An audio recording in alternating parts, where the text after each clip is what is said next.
So as I was listening to it, I actually was thinking, oh my God, I have a treasure here, you know, because these people are not usually interviewed.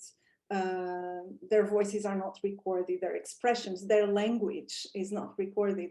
And so I had captured that. That was not my main objective, but I had captured that. And I thought it was just beautiful to keep this. And I also thought, you know, you have like fiction authors like Loban Tunj who write whole books as in the voices of so-and-so, and they have so much work. And I just had it, and it was incredible. So I just wanted to use it. And it's worth mentioning that the fact that I was a journalist, I don't do so much journalism anymore, but at the time I was doing a lot. And I did do a lot of interviews. So I was very used to listen to people and then to edit their words. And I could see how I could actually make it into something that you really want to read while capturing that very particular tone and voice of that person and their personality and all that.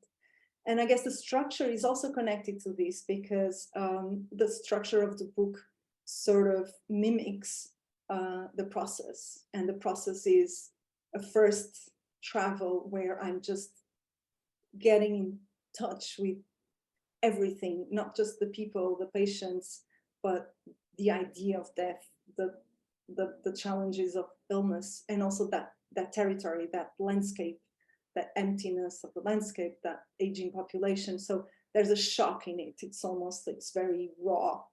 And then the second part, it's more like, you know, okay, now the shock is past and now I am actually speaking with these people and now I can see other things besides that first shock, first impression. And then the end, it's a little bit how it was very hard for me to write that ending. I did a lot of attempts. I thought it was going to be a larger part, and then it turned out to be just one page, but which is very frustrating.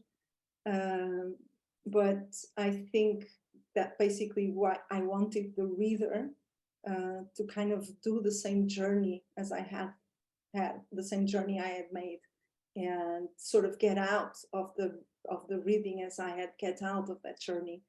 So to make that kind of same process. And in the end, my process was of being transformed by that trip in a way as Gabriela was saying just before, where actually I felt much more alive than when I started, and much more sure of what life is about and what's important. And that's what was really the big impact in me. So the structure just mimics that.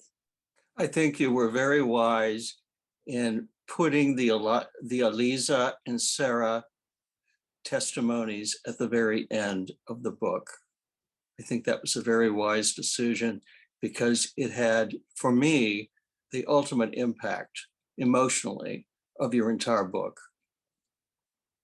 Well, the reasoning behind that is that I chose those 3 stories, and also there's an arc in it. It's kind of the first story is about someone who's just like dealing with illness and still struggling with it.